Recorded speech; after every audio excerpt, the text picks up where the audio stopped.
নমস্কাৰ এক শিক্ষাৰ খবৰৰ সৈতে মই সিমি আপোনালোকক স্বাগতম জনাইছো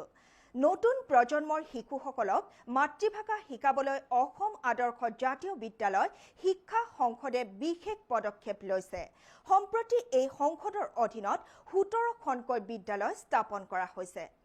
নলবাৰী জিলাৰ সামতাৰ বিষ্ণুজ্যোতি একাডেমীত আজি অসম আদৰ্শ বিদ্যালয় এখন উদ্বোধন কৰা হয় একাডেমীৰ সঞ্চালক বিপুল ডেকাৰ সভাপতিত্বত অনুষ্ঠিত হোৱা এই সভাত বিশিষ্ট অতিথি হিচাপে অংশ লয় অসম সাহিত্য সভাৰ উপ সভাপতি মৃণালিনী দেৱীয়ে তেওঁ কয় যে সম্প্ৰতি অসম সাহিত্য সভাই মাতৃভাষাৰ জ্ঞান প্ৰকাশৰ বাবে অসম আদৰ্শ বিদ্যালয় শিক্ষা সংসদৰ তৰফৰ পৰা ৰাজ্যৰ চুকে কোণে এনে বিদ্যালয় প্ৰতিষ্ঠা কৰাৰ ওপৰত গুৰুত্ব দিছে সম্প্ৰতি 25খন এনে বিদ্যালয় প্ৰতিষ্ঠাৰ ওপৰত গুৰুত্ব দিয়া হৈছে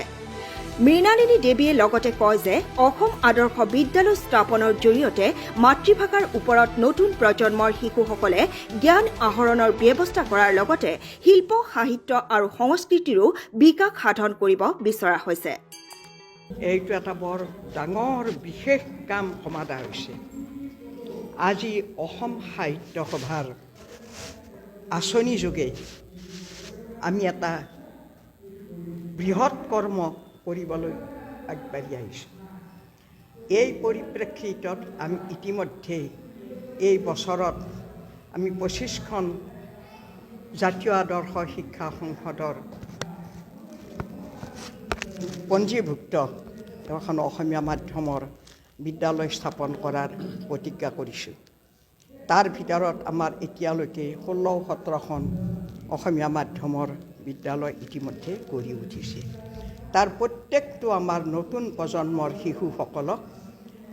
আমি মাতৃভাষাৰ জ্ঞানেৰে শিক্ষিত কৰি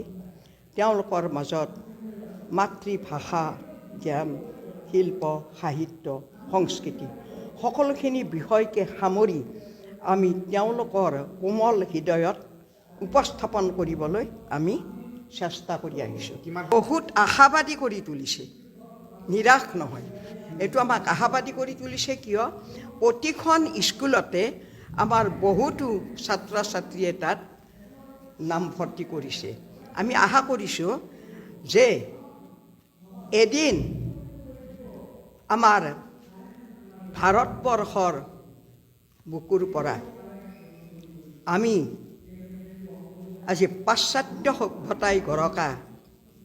যি সংস্কৃতি আজি আমাৰ নতুন প্ৰজন্মই লৈছে বা ল'ব ধৰিছে সেই সংস্কৃতি একদিন প্ৰাচীন ভাৰতবৰ্ষৰ পৰা নাইকিয়া হ'ব লাগিব